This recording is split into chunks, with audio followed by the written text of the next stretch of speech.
Hey guys, Ty Lord here with a pickups video coming at you from the garage out here. I had a new little lighting setup. I'm thinking when I display things it'll be easy to see it in this light.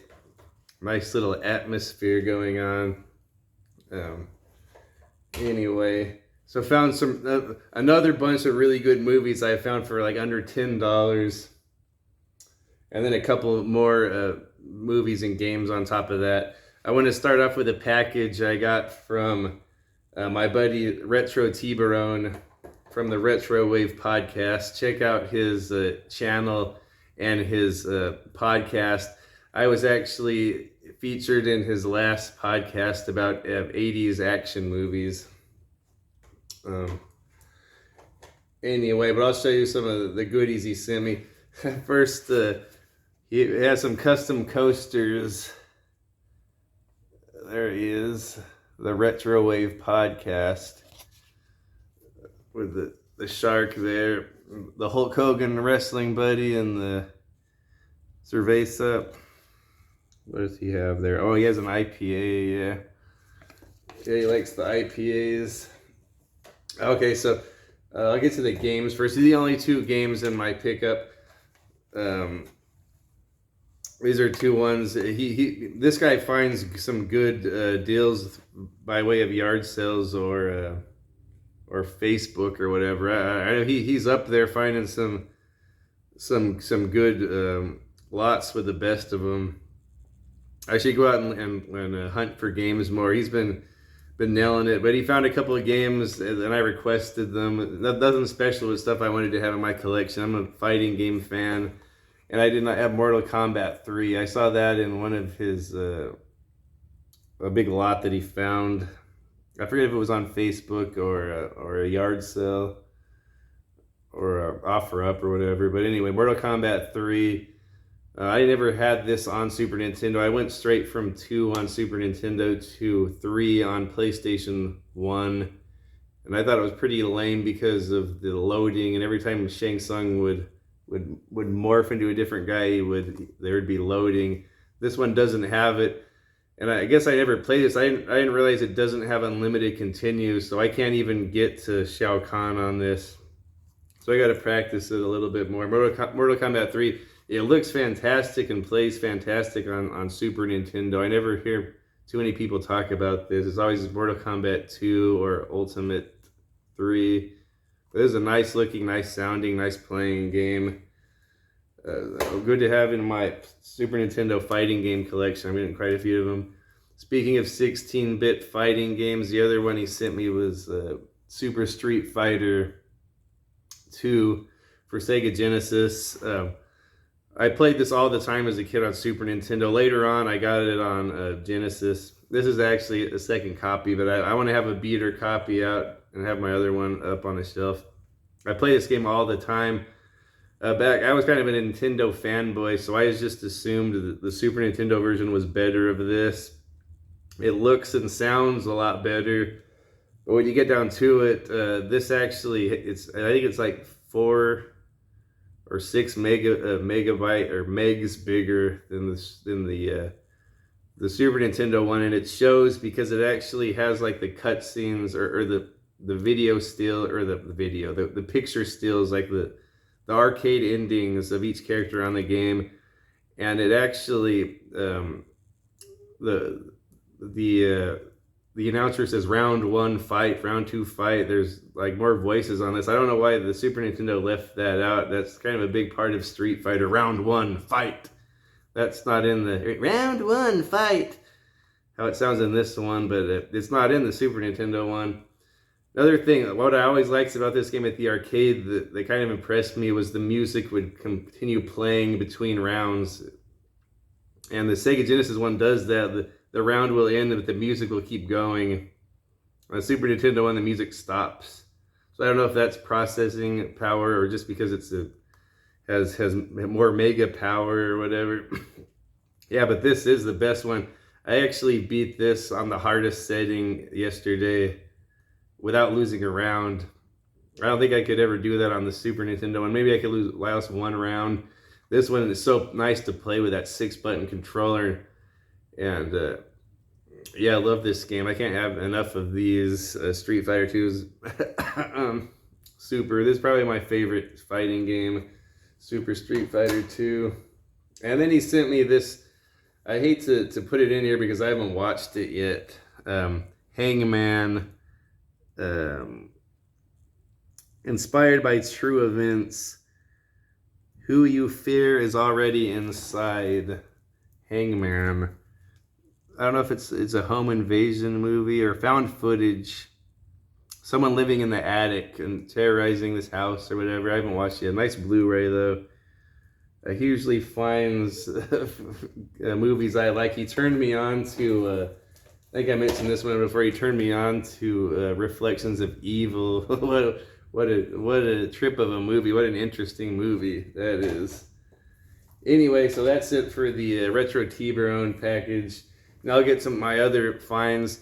Before I get to my little Rasputin bundle I got for under $10, I wanted to share this one. Shout out to the Harcore Graveyard, Corey over there. Check out his YouTube channel too. He always has a show every week with a professional wrestler. I can't think of the guy's name because I was never really an ECW guy, but he was an ECW wrestler that has this show with Corey every week.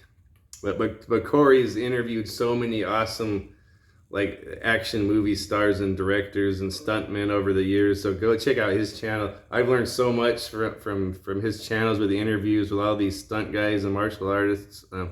Anyway, but he has a Whatnot channel or whatever you would call it, and I made my first Whatnot purchase from him. This is a movie I've really been looking for, and I got it for a pretty good deal on his Whatnot auction. The Devil Rides Out, a Terrence Fisher movie. Is that his name? The director, he does all those Hammer movies. Yeah, Terrence Fisher. A lot of those good Hammer movies from like the 60s and 70s, those British movies. Christopher Lee's in a lot of them. Christopher Lee's the star of this one. He's cool as ever.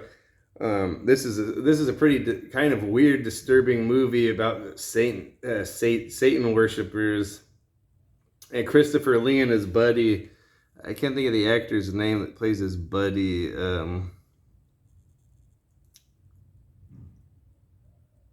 Anyway, Christopher Lee and his buddy, a couple of their friends are involved in a satanic group. They say they're like astrologers or something, but Christopher Lee and his buddy goes to their party and he knows something fishy's going on. He finds out his buddy and his buddy's fiance and then their other friend are part of this satanic group, and it's led by Charles Gray. And this is probably Charles Gray's like best performance. He's such a creepy Satan worshiper guy in this. He's always been my favorite Blofeld from the Bond movies. From Diamonds Are Forever, he played Ernst Stavro Blofeld. He's always been my favorite Blofeld, probably because he has the most screen time of any Blofeld. But he's the bad guy in this. He's a really creepy dude. He can mind control people into joining his satanic cult. And then, but on the other hand, Christopher Lee is kind of like a righteous man of God, and he can hypnotize people and try to bring them back to the light. He speaks the Latin words to get rid of these devils, like these scary, creepy devils that materialize from this. From Charles Gray's little hocus pocus going on, but the whole movie, Christopher Lee and his buddy are trying to save those kids, and those two young people that are taken in by this cult, and they're like brainwashed. They're trying to escape to get back to them, and the whole time it's a very creepy movie. It's a lot of like spiritual warfare. Like I'm a Christian. I was raised that way, so a lot of people might think this is offensive. They're part of my faith, and I just kind of like it because it actually like has religion in it. A lot of movies don't, or they portray religion as bad. Like this portrays like God and religion as the saving grace of this. But it's a really scary, disturbing movie, and it's set in the 1920s or the third. No, yeah, I think it's set in the 1920s. The cars are really old. There's actually a car chase with some old roadsters. Yeah, awesome performance of Christopher Lee, and Charles Gray is a really great villain as usual.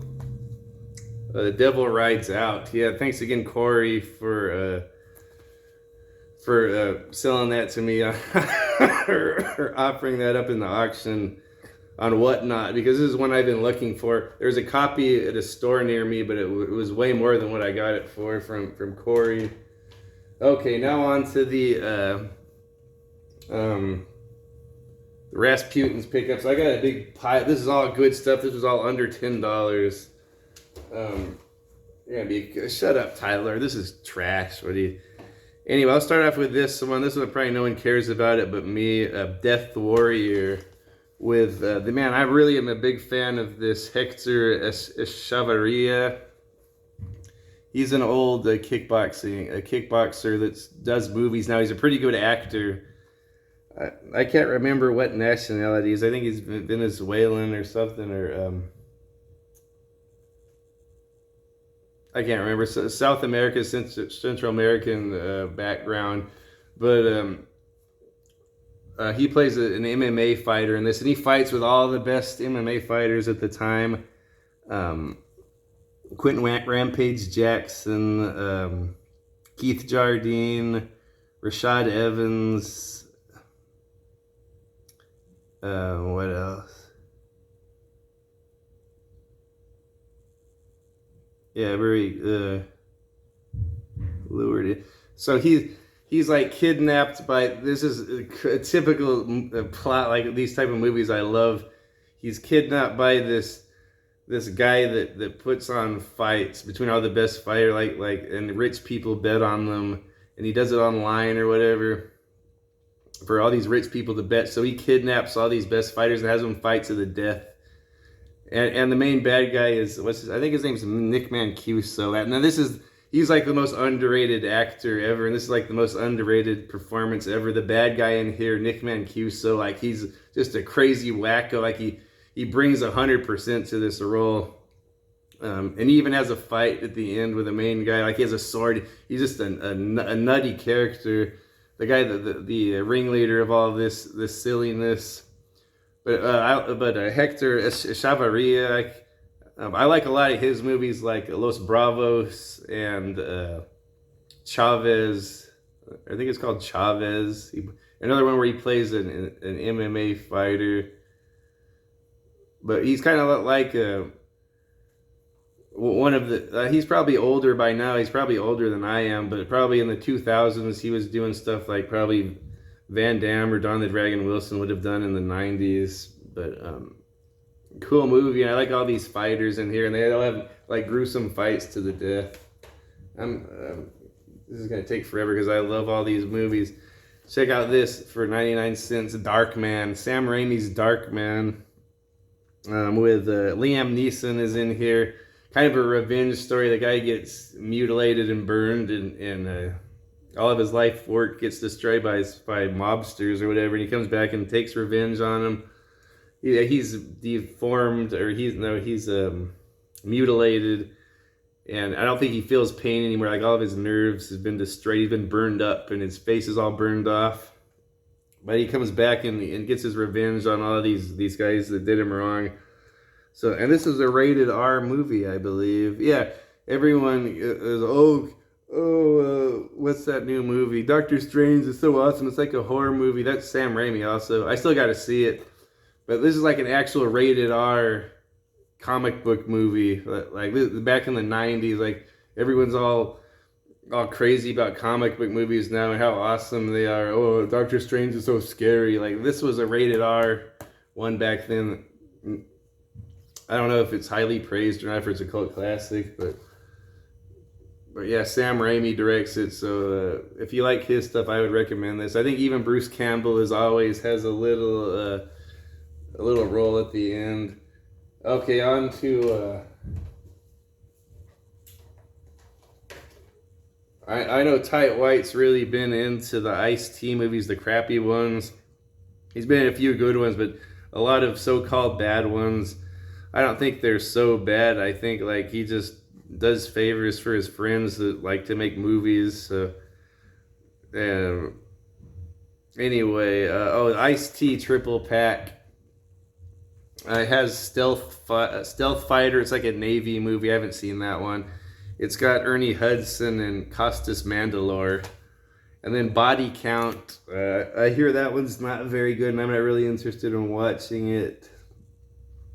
But Mean Guns is the one I really want to watch. Albert Pyun directs it. I've been really liking it. I've always liked Albert Pyun, but lately I've been really watching a lot more of his movies I'd never seen before. And this is one of them. I hear this has a lot of shooting and pardon me, shooting and action in it. It's got Christopher Lambert in there. Pardon me, getting over that COVID. Yeah, Mr. Highlander himself, and then my other favorite guy, Tom Matthews, is in here too. He's in a lot of Albert Pyun movies, probably at least 5 that I know of. And then another one with Ice-T. And I had to get this because it's a Fred Williamson movie I've never seen, Rhapsody. And I've never seen this. I don't know what it's about. Maybe I should have waited and watched it first. It sounds about a rap music producer wants to sign Roughneck's little brother to a music contract. It goes wrong. Is out of jail. You got to settle the score. It's got Ice-T and who else is in here? Freda Payne, Glenn Plummer, Fred Williamson. Though I've really been on a Fred Williamson kick lately, so I'll have to watch that one. I don't have much to say about that. Okay, another Fred Williamson. Speaking about, I can't believe I found this movie. I love this series, Black Cobra. It's an Italian series, but it's in English, of course. But it's got to be made in Italy. It has such that Italian feel.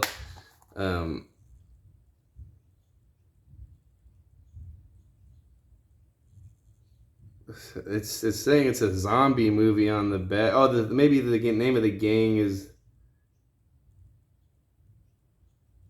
Maybe the name of the gang is Zombies. It kind of feels post-apocalyptic, but it's supposed to be just set that it's in some city where there's this terrible gang that goes around and murders people, like commits mass murders and rape and all out in public, and the cops can't seem to handle it. And then they're trying to get this one girl, and she takes a picture of the boss of them, and she gets away, and it's kind of a distorted picture, so that they can't. They kind of have a good idea of what the gang leader looks like, but not really. So, but then the gang's out to get that girl. We go, oh, they don't want her to reveal who the boss is, even though they're out in broad daylight murdering people in front of everyone. But they think the cops are going to get him somehow because that girl that's just the plot device. Like the girl has the picture and they're out to get him, and Fred Williamson's the cop that's protecting her. So yeah, there's a lot of good shooting and action in this. Fred Williamson's a stud as always. Has a pretty good final showdown at the end. Yeah, so I was hoping to find I was thinking about ordering the 3-pack. The second 2 movies are really fun too. They're more of like military shooter movies.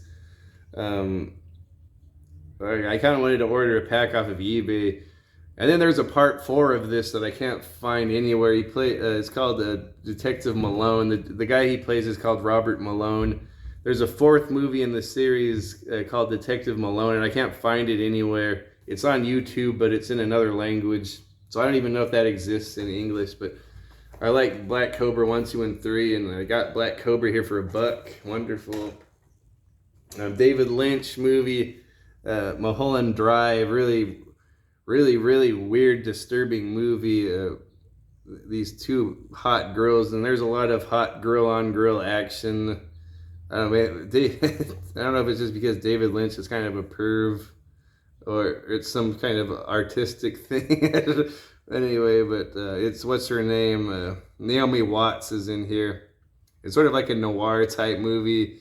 I think they're in Hollywood. It's been a long time since I've watched this. It's hard to follow and very very surreal, like most David Lynch movies. Like Twin Peaks, just weird stuff happens that doesn't make sense to me.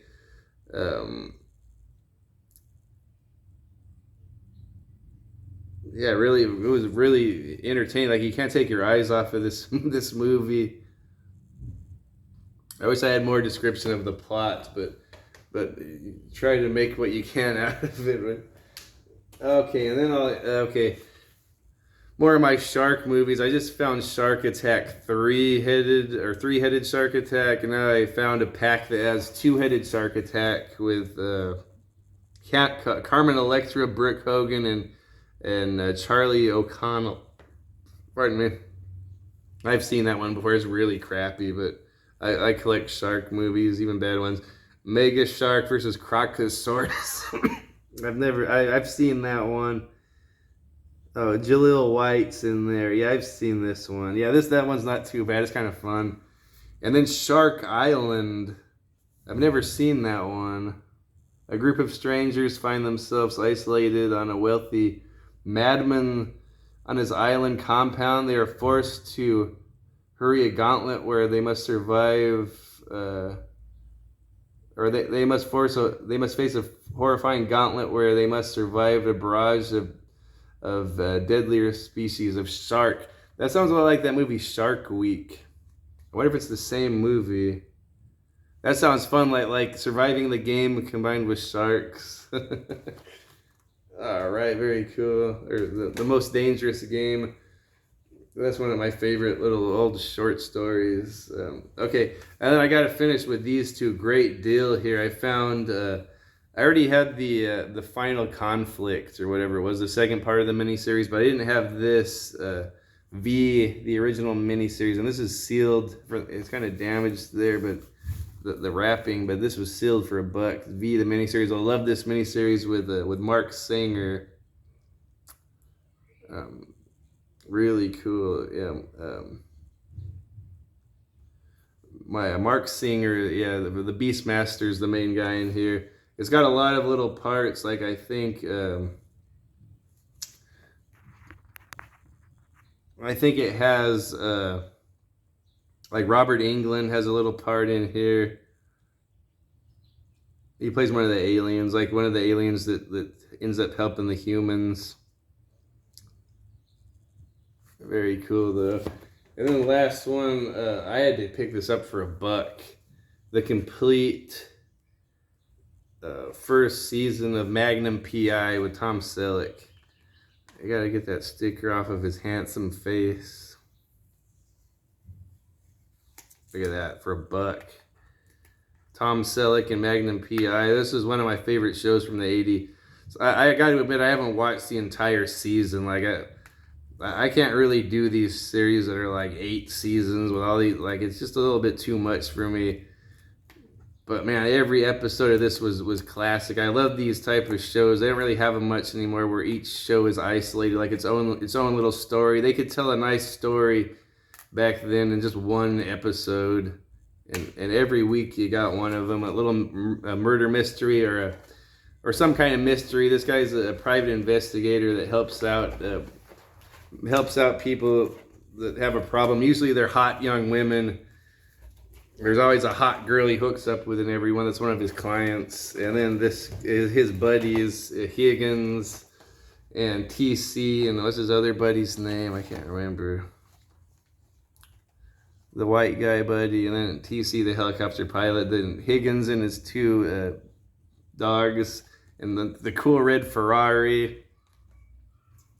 Magnum. I'll try to do Higgins impersonation.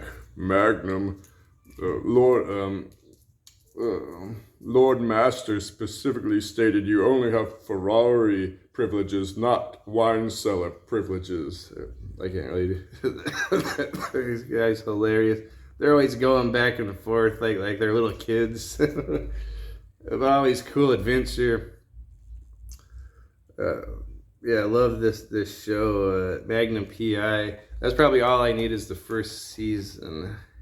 I don't know. I mean, I might, if I see more seasons, I might get them. Like I say, when these shows go on all these seasons, a little bit too much for me. Anyway, that's it, guys. Thanks for sticking around. I got this done in under a half hour. Thanks for stopping by. Oh, I'm going to come back with my... I was going to do my top 10 video games of all time. I was given a bit of a thought. I'm thinking there's way too many games I like to condense them down to 10. I'm thinking about doing a generation, like my favorite 10 games of each generation, starting with the third generation. As I'm Atari and all that stuff, and Pong was all before my time, so I don't think I can name 10 games from either of those generations. So I'll probably start with Nintendo, the 8-bit generation, do a video on my top 10 games of that generation, and I'll move on to the 16-bit, and then I'll move on to the 32-bit, and then so on and so forth. I'll try to do a little series. I haven't been doing stuff like that in years, but that's something fun to talk about. It's always fun to talk about video games. Been really into the movies lately, though. I haven't been finding quite as many games as everyone else has not. They're hard to find. I want to spend the money. But lately, movies, I guess no one cares about movies. Everything's you stream. So I've been collecting movies because they've been very cheap lately. I usually go to whatever is cheap, like to save money. Anyway, but I'll talk to you guys later. Thanks for stopping by.